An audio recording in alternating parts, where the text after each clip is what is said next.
Okay, good morning. Thanks so much once again for joining us here at the Network Breakfast. It's Tuesday morning. Isn't he something?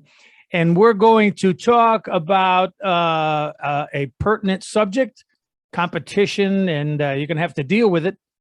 But before we do, we're going to say good morning to everybody, and they'll say good morning to you. So thanks for dropping by. And here we start off with Chris Walters. He'll say good morning now. Good morning, Chris Walters with See-Through Windows. I provide vinyl replacement windows and glass block. I cover a territory from Port Clinton to the Pennsylvania border, Cleveland to Canton. I go take a look at every job and within 24 to 36 hours, quote it, and then you okay it, and we put you on the schedule. And right now you're looking at the middle of July, early August, to have windows installed. Thank you and have a good day. Wow. Thank you, Chris. And you got to have patience when you're ordering windows. I guess these days you got to have patience no matter what you're buying.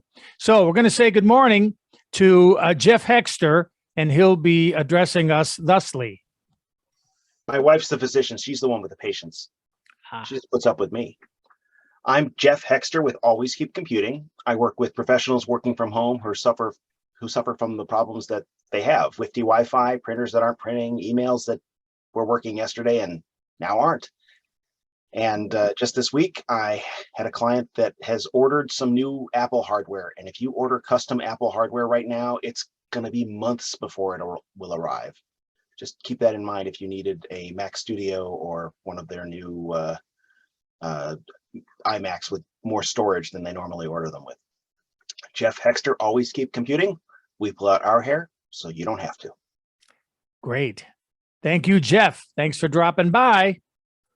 And now we're going to say good morning to our master photographer, one who has done a lot of work for each of us, and just the best there is. And that would be, Scott Morrison. Good morning, Scott. Good morning, everybody. My name is Scott Morrison, company's Discovery Photo. I am a full-time, full-service photographer, have been for 31 years now. Do everything from just basic headshots to full modeling portfolios. You got a special event, I'm there for you. Whether it be a wedding, anniversary, we'll take care of you. I'm also very active in the Cleveland movie kind of thing. Worked on several feature films here, shorts, and this weekend we had 5 films in a film festival. We took home 6 awards, so that's pretty darn good. Just have a lot of fun. So if you need anything photo related, give me a call. Scott Morrison, Discovery Photo, when image counts. Excellent. Thank you, Scott. Thanks for being here.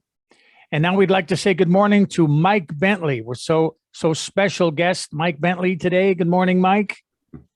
Great morning to you all.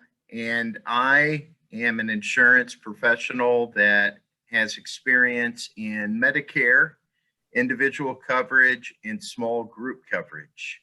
Also, I work with those who are traveling overseas and need travel health coverage. So wherever you may be watching this video, if you have a question about health insurance, ask Mike, give me a call at 216-696-3000. Thanks. Just perfect. Thank you, Mike. Thanks for being here. Now we'd like to say good morning to Trina Gigax. Good morning once again, Trina. Had to unmute. Good morning, everybody. My name Sure. is Trina Gigax. I'm now the retired person of this group, although I've been with them for a couple of years. I just come because I enjoy them and I always learn something. Very good. Thank you, Trina. Thanks for being here. We'd like to say good morning to Shalom. Good morning, Shalom. It's so good to see you. Good morning, my friends. Thank you, Tom. Thanks for keeping us together like this. I'm Shalom from Right at Home, and our mission is to help our older neighbors to age in place with grace and with dignity. So we're looking for good caregivers and to offer the right care right for our clients in their homes. Excellent. Thank you, Shalom. Thanks for all you do. And good morning to Rob Lord, our financial expert for the Network Breakfast. We're going to say good morning to Rob Lord. Good morning, everyone. Rob Lord, Thrivent Financial. All your retirement needs and future planning for your finances, how to save on taxes with tax efficient planning, and how to protect your assets and how to pass it on without paying Uncle Sam too much. Give me a call. Excellent. You got to protect them assets. Okay. So now, I'm Tom Basie and I do IT, everything IT here in Northeast Ohio. So you can check back with the Network Breakfast and I can help you with almost anything. If you put your hand on a keyboard today, I'm the one to call. Thank you so much. And now we're going to move on to competition. Deal with it. So I'm going to share my screen and it goes like this.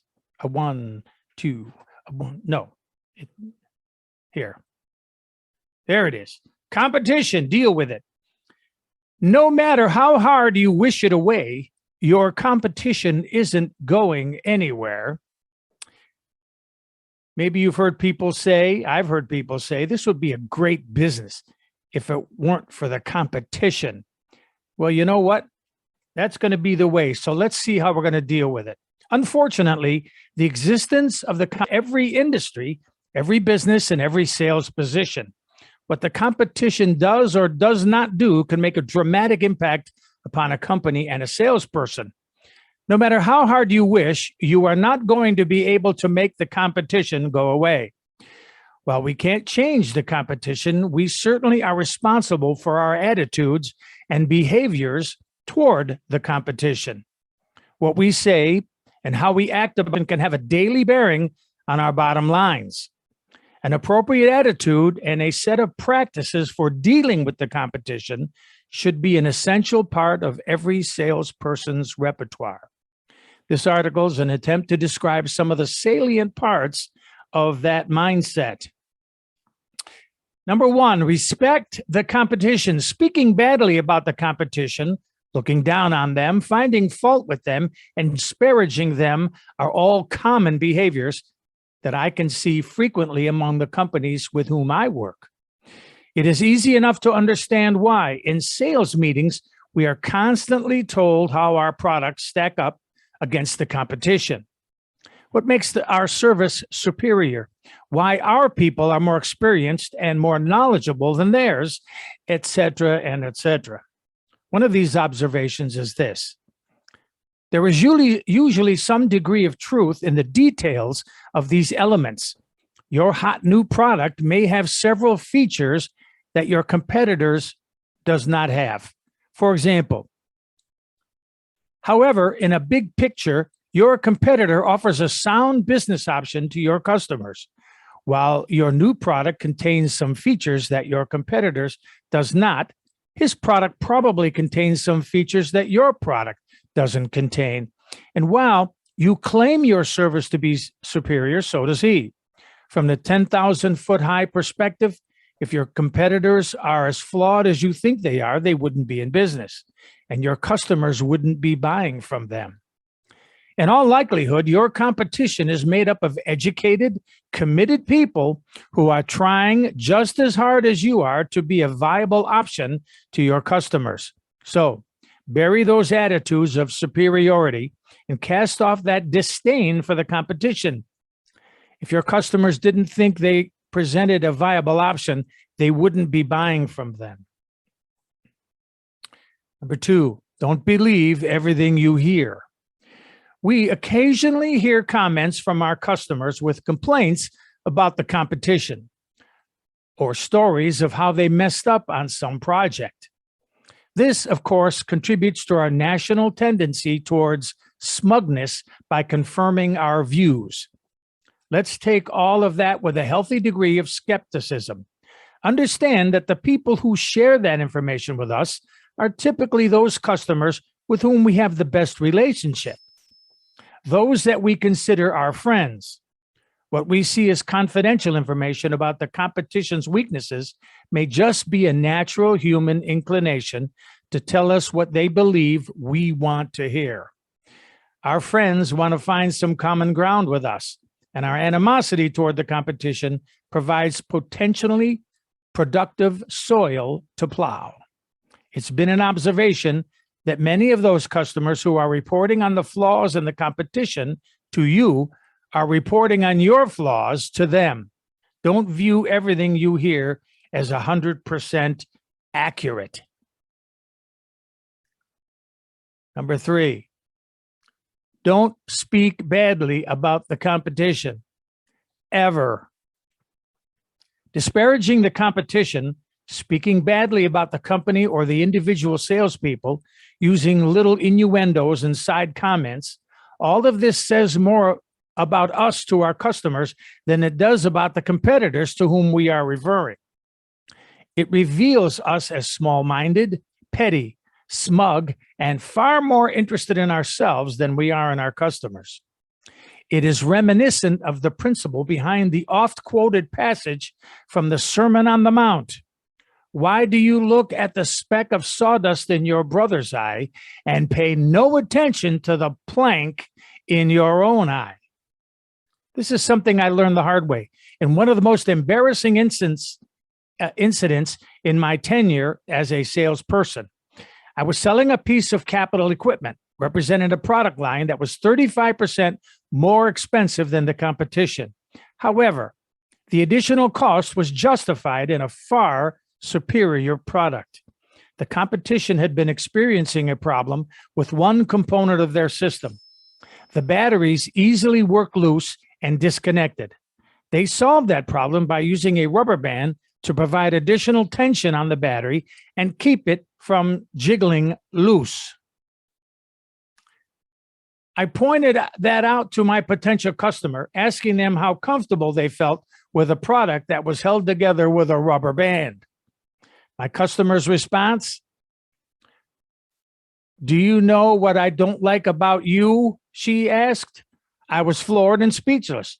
"You are so negative about your competitors." I turned beet red, stammered an apology, and retreated quickly. That incident has stuck with me for decades. At this point, there is a question which naturally occurs. If I don't want to speak badly about the competition, how do I present the advantages of my offer relative to the other guys? I pointed that out to my potential customer, asking them how comfortable they felt with a product that was held together with a rubber band. My customer's response: "Okay, here are 4 options. Number 1, consider the competition's offer as irrelevant. If you have done an accurate, detailed job of understanding the full nature of your customer's situation and have presented a solution that precisely meets the customer's requirements, what difference does it make who the competition is or what the competition does? The issue is not the competition. It is your ability to meet the customer's needs. Your mindset from the beginning is not a bit focused on the competition, but rather 100% targeted to completely understanding the customer's requirements. The conversation is not about how you compare it to the competition, but rather how you meet the customer's needs.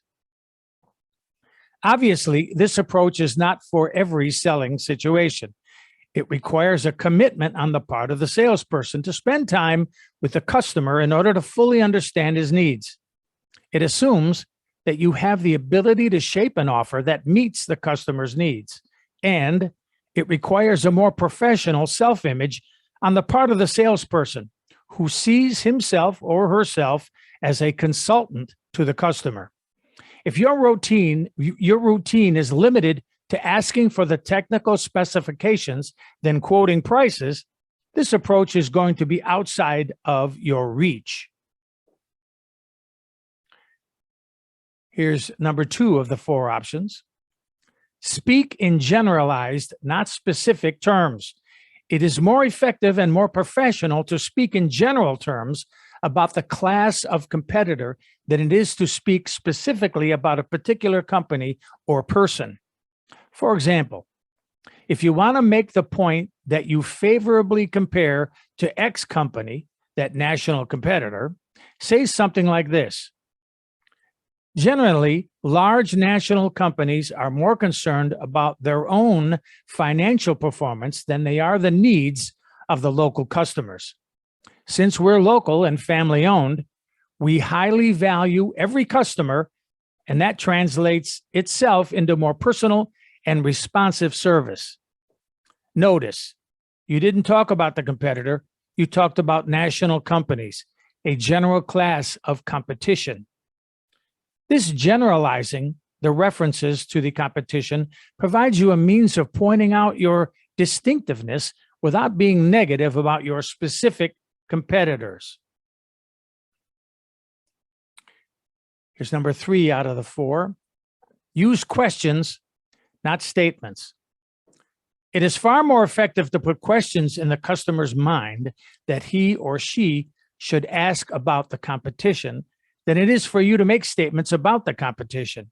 Remember, your comments are always suspect because the customer knows that you have a vested interest in pursuing him one way or the other. His observations, however, have far more validity to the customer than anything you are going to say. Understanding that, this practice seeks to help the customer make his own observations by providing the questions that the customer should ask. For example, don't say, Y company is a small local company that doesn't have the systems or technology to support you in the long run. Instead, say, one of the questions you should ask of every vendor is this: what technology and systems do you have in place to assure that you will be able to support us for the long run? Okay, here's number 4 of 4. Use tables and charts. This is a commonly used technique to point out the differences between your offer and your competitors in a detailed and professional way. Imagine a chart with the salient features of your offer down the first row and across the top of your company's name, followed by option A, option B, etc., with the options being your competitors. Then use a check mark to indicate the inclusion of that feature in each company's offering. Here's an abbreviated example. As you can see, your company, state-of-the-art systems, long-standing local reputation, high-quality products. So naturally, you're going to make a chart. You're not screen sharing, Tom. Pardon? You're not sharing your screen. It went off, huh?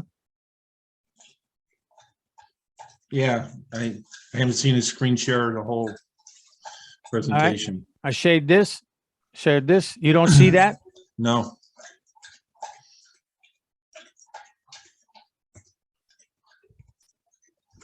Well, here's a notice from Zoom. Screen sharing has failed to start. Please try again. All right, let's try it again. Isn't that a shame? Especially on the graphic.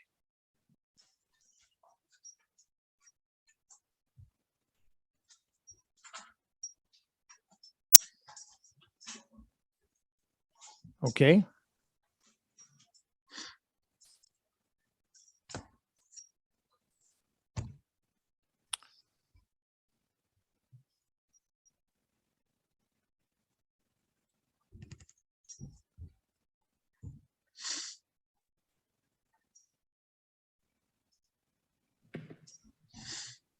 It's not happening. I can visualize what you're saying, though, talking about the table. How about now? Nope. It all sounds good, though. Just keep it up. I've got lots of notes. Isn't that something? I'm looking at it, and it should be sharing. But it's not. Nope. Okay.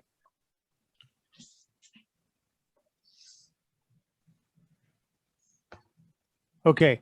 Well, I was on the 4 of 4, and I'll just talk it through. Creating a chart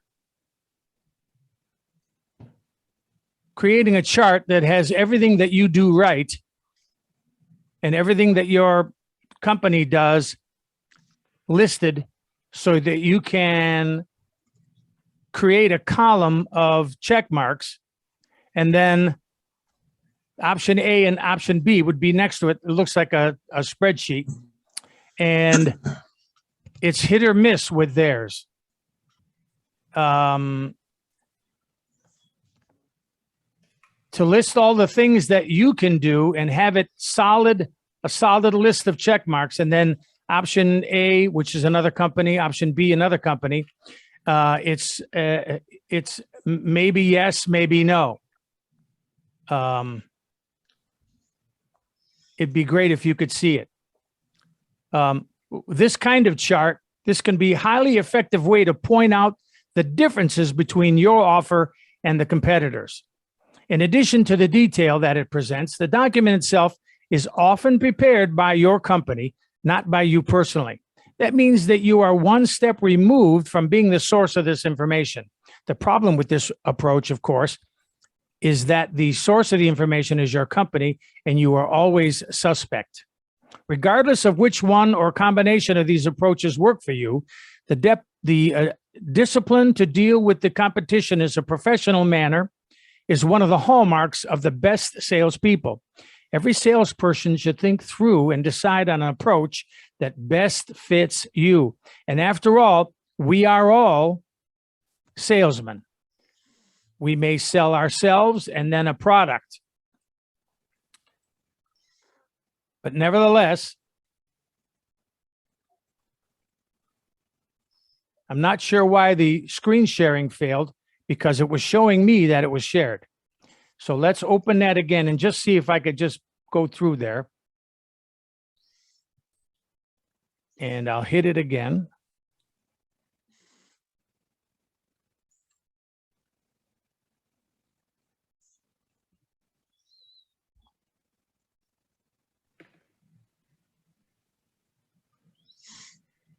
I'm not hearing anything from anybody, so it's probably not up. Nope. Let's just go ahead with some conversation since it's almost a quarter after. Yeah.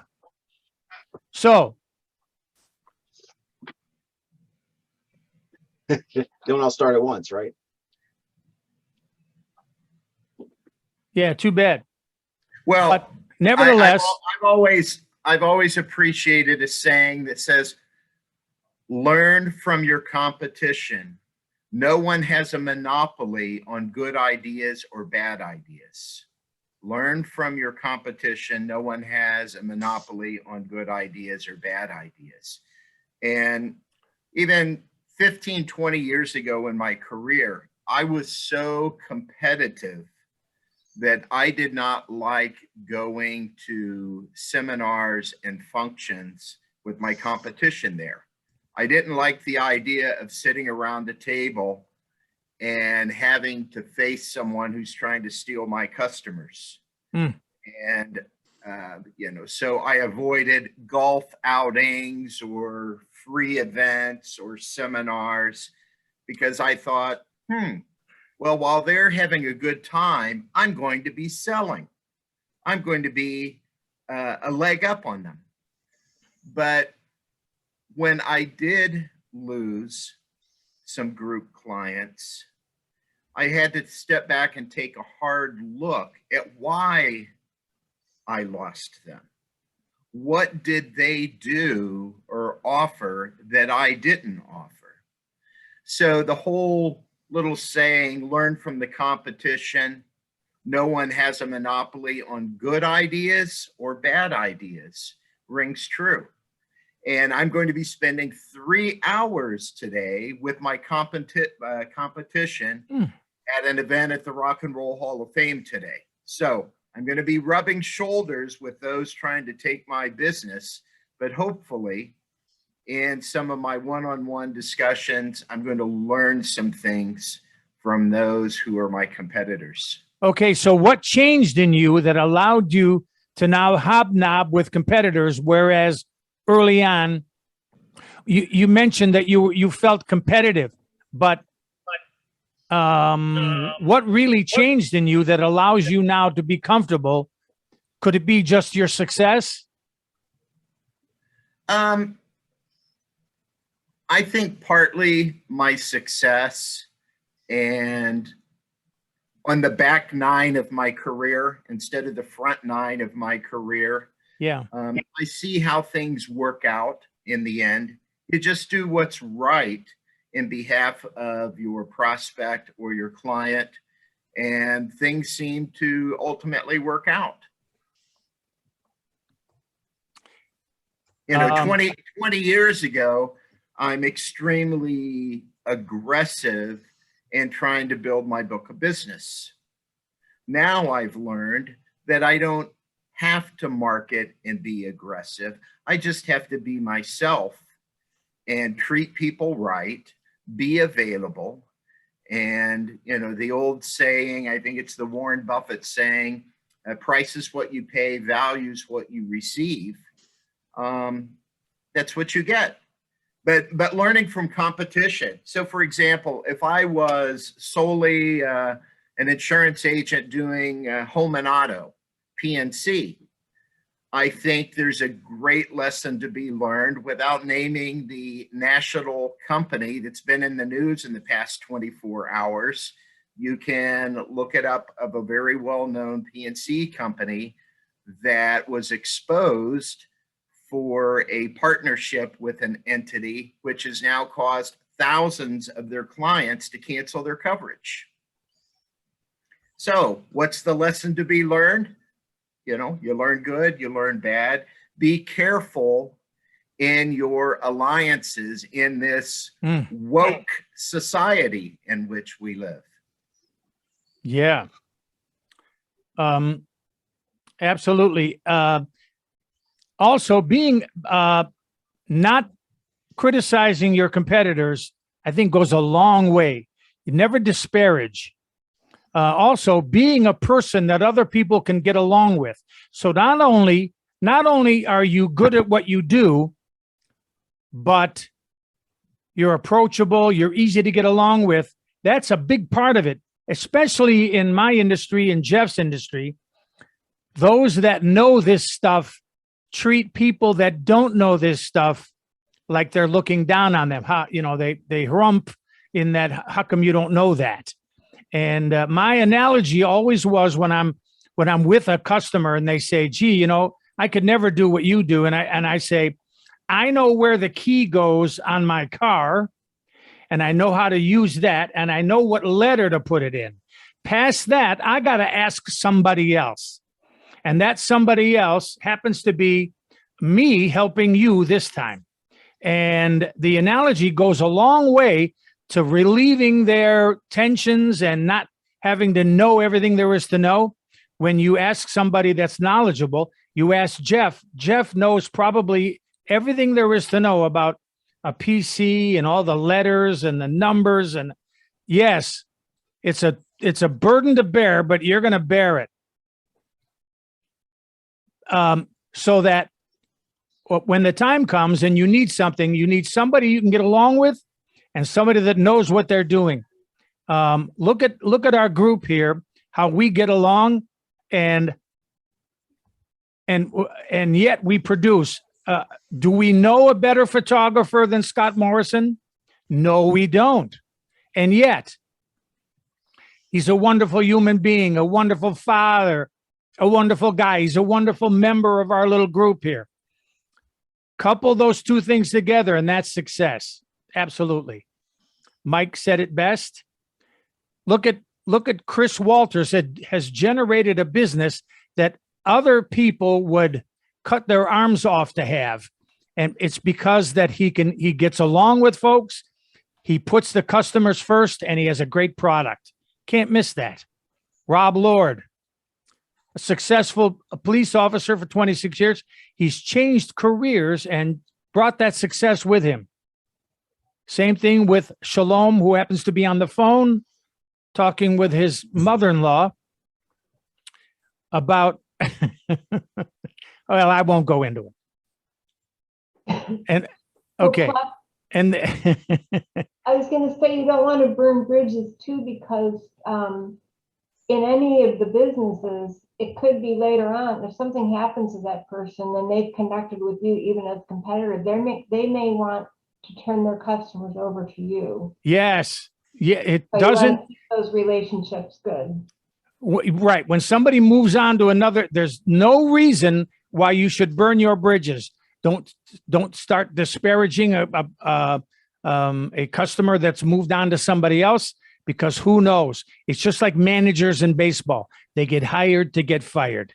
And who knows, you could be your original customer's next vendor because you took it like a respectable business person, whatever it was. That's exactly right, Trina. Thank you.